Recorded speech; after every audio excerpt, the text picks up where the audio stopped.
Magandang umaga mga kahuan, narito na ang bagong bagyo update today. At sa ating latest satellite images, makikita natin na naging isang bagyo na nga yung binantayan nating low pressure area bagamat nasa labas ito ng Philippine Area of Responsibility at nasa may bahagi ito malapit sa area ng Vietnam. So itong namataan, mahigit 1,000 kilometro kanluran ng Central Luzon, may lakas sa 45 kilometers per hour, malapit sa gitna at pagbugso na sa 55 kilometers per hour. At ito ay kumikilos pa kanluran, hilagang kanluran sa 25 kilometers per hour. Muli, wala siyang pangalan dahil ito ay nasa labas ng Philippine Area of Responsibility at hindi natin ito inaasahang makaka-apekto sa ating bansa. Malapit na nga ito dito sa may bansang Vietnam. Samantala, bagamat walang direktang epekto itong bagyong ito na nasa labas ng Philippine Area of Responsibility, patuloy na paitingin nito yung habagat na siyang magdadala ng mga pag-ulan, lalong-lalo na dito sa may kanlurang bahagi ng Luzon, partikular na nga sa may bahagi ng Palawan at Mindoro area. Kaya inaasahan pa rin natin ang malaking tsansa ng mga pag-ulan dito sa may area ng Palawan, ng Mindoro, Western Visayas, kasama din sa malaking bahagi ng Mindanao. Samantalang ngayon ay meron tayong minomonitor na cloud cluster o kumpol ng kaulapan, partikular na sa may silangang bahagi ng Mindanao. At posible na ito ay maging isang low pressure area sa mga susunod na oras, sa susunod na araw. At hindi rin natin inaalis ang posibilidad na itong cloud cluster nito or kumpol ng kaulapan ay posibleng maging bagyo within the week. So patuloy natin itong i-monitor kung ano yung magiging development nitong cloud clusters na ito.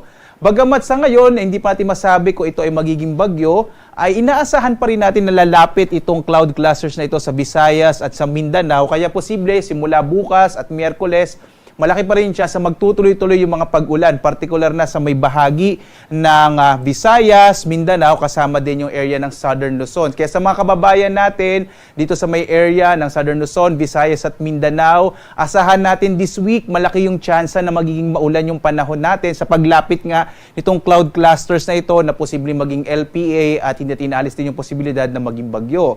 Samantala, dito naman sa may area ng Central Luzon, Northern Luzon kasama yung Kamaynilaan, inaasahan pa rin natin medyo mainit at tanghali pa rin yung mararanasan, pero mas malaki yung tsansa ng mga thunderstorms sa hapon hanggang sa gabi, dulot ng mga localized thunderstorms.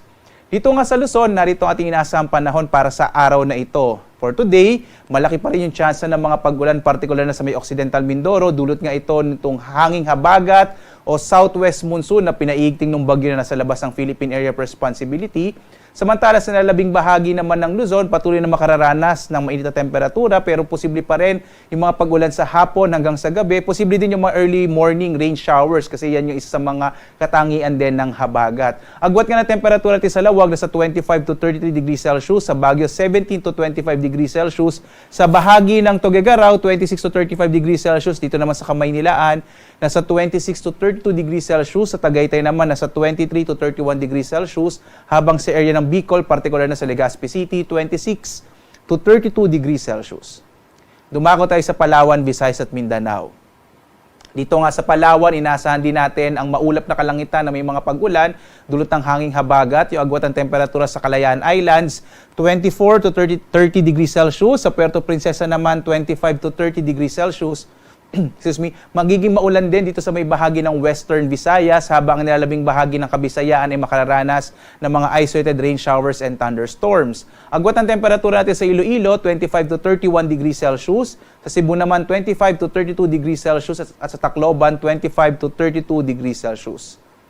Dito naman sa Mindanao, posibleng medyo mabawasan yung mga pag-ulan na ating nararanasan, partikular na dito sa may area ng western section ng Mindanao. Pero inaasahan pa rin natin yung maulap na kalangitan na may mga pag-ulan, lalo na doon sa mga lugar na ilang araw nang nakakaranas ng mga tuloy-tuloy na pag-ulan. Iba yung pag-iingat po. Inaasahan nga natin, kagaya ng binanggit ko kanina, may papalapit na cloud clusters, kaya simula bukas at Miyerkules, magiging maulan na lalo sa may silangang bahagi ng Mindanao, yung area ng Caraga at Davao Region. Agwat ng temperatura natin sa Zamboanga, 24 to 30 degrees Celsius, sa Cagayan de Oro, 24 to 31 degrees Celsius, habang sa area ng Davao, 25 to 31 degrees Celsius. Muli po mga kababayan, iba yung pag-iingat, lalong-lalo na sa mga posibilidad ng mga biglaang pagbaha at pagguho ng lupa, partikular na sa may area ng Mindanao at Visayas, kasama yung Palawan kung saan ilang araw na nakararanas ng tuloy-tuloy na pag-ulan.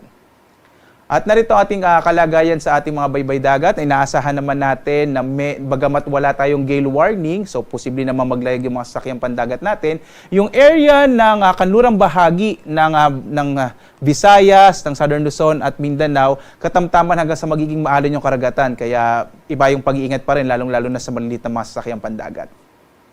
Samantala naman, ang araw natin ay sisikat ganap na 5:35 na umaga at lulubog, ganap na 6:29 ng gabi.